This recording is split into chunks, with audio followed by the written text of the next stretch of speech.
പ്രിയമുള്ളവരെ, ഞാൻ ഹരീഷ് ആർ നമ്പൂതിരിപ്പാട് ഹിമാലയ പ്രദേശങ്ങളിൽ കാണുന്ന ടാക്കിൻ എന്ന ജീവിയുടെ കഥ കേൾക്കൂ. ടാക്കിൻ ടിക്കു. കിഴക്കൻ ഹിമാലയത്തിലെ വലിയ മലമുകളിലാണ് കൊച്ചു ടാക്കിൻ ടിക്കു താമസിച്ചിരുന്നത്. ആടിൻ്റെ പോലെയുള്ള തലയും പശുവിൻ്റെ ഉടലും സ്വർണ്ണ നിറമുള്ള രോമവും വളഞ്ഞ കൊമ്പുകളും ഉള്ളതുകൊണ്ട് കൂട്ടുകാരതിനെ സ്വർണ്ണ ടിക്കു എന്ന് വിളിക്കുമായിരുന്നു. ഒരു ദിവസം ടിക്കു ഒറ്റയ്ക്ക് നടന്നു വരികയായിരുന്നു. പെട്ടെന്ന് കാറ്റിൽ മഞ്ഞു പെയ്തു. തണുത്ത കാറ്റ് വീശി ഊഷു എന്നൊരു ശബ്ദം. കൊച്ചു ടാക്കിൻ അല്പം പേടിച്ചു. അമ്മയുടെ അടുത്തേക്ക് ഓടാൻ ശ്രമിച്ചെങ്കിലും മഞ്ഞ് നിറഞ്ഞ് കാഴ്ച മറഞ്ഞതുകൊണ്ട് വഴിയൊന്നും കാണാൻ കഴിഞ്ഞില്ല. അമ്മേ എന്ന് വിളിച്ച് അങ്ങോട്ടും ഇങ്ങോട്ടും നടന്ന് ഒടുവിൽ വഴിതെറ്റി. അമ്മേ അമ്മേ എങ്ങു പോയി, വഴിയൊന്നും ടിക്കുവിന് കാണാനില്ല, വഴിതെറ്റി അയ്യോ വലഞ്ഞുവല്ലോ, വരുവേഗം എന്നമ്മയെ കൊണ്ടുപോകാൻ. ടിക്കു അമ്മയെ വിളിച്ച് അങ്ങനെ നടന്ന് മലയിറങ്ങി മലയടിവാരത്തെ കൊച്ചു കാട്ടിലെത്തി. അവിടെ അവനെ കാത്തിരുന്നത് ജിംബു എന്ന മലയണ്ണാനായിരുന്നു. ടിക്കുവിന് അത്ഭുതമായി.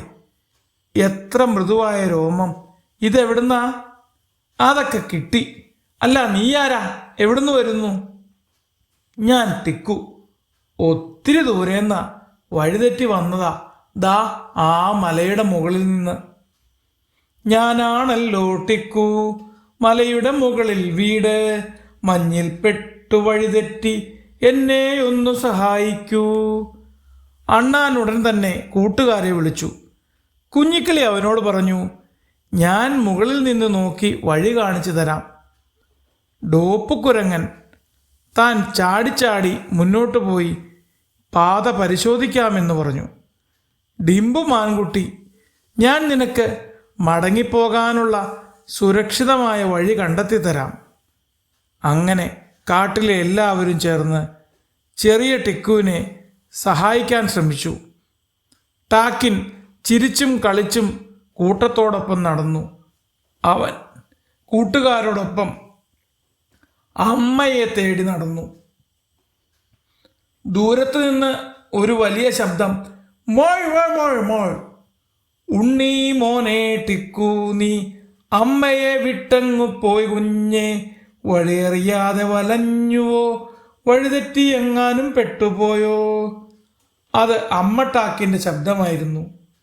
ടാക്കിൻ സന്തോഷത്തോടെ ഓടി അമ്മയുടെ അടുത്തേക്ക് ചെന്നു. അമ്മ അവനെ ചേർത്തു പിടിച്ചു. എൻ്റെ കുഞ്ഞേ, നീ സുരക്ഷിതമായി വന്നല്ലോ. കാട്ടിലെ എല്ലാ ജീവികളും ദൂരത്ത് നിന്ന് സന്തോഷത്തോടെ നോക്കി. ടാക്കിൻ കൈ കാട്ടി പറഞ്ഞു, നന്ദി സുഹൃത്തുക്കളെ, നിങ്ങളില്ലായിരുന്നെങ്കിൽ ഞാൻ വീട്ടിലെത്തുമായിരുന്നില്ല. ആ ദിവസം മുതൽ ടാക്കിൻ കളിക്കാനിറങ്ങുമ്പോൾ ആ ചെറിയ വനം നോക്കി ചിന്തിക്കും, അവിടെയുണ്ട് എൻ്റെ സുഹൃത്തുക്കൾ, വലുതാകുമ്പോൾ എന്നെങ്കിലും അവിടേക്ക് പോകണം, ഇടയ്ക്കൊക്കെ അവൻ പറയും. അത് കേൾക്കുമ്പോൾ അമ്മ നന്ദിയോടെ ചിരിക്കും, ഒപ്പം ടിക്കുവും.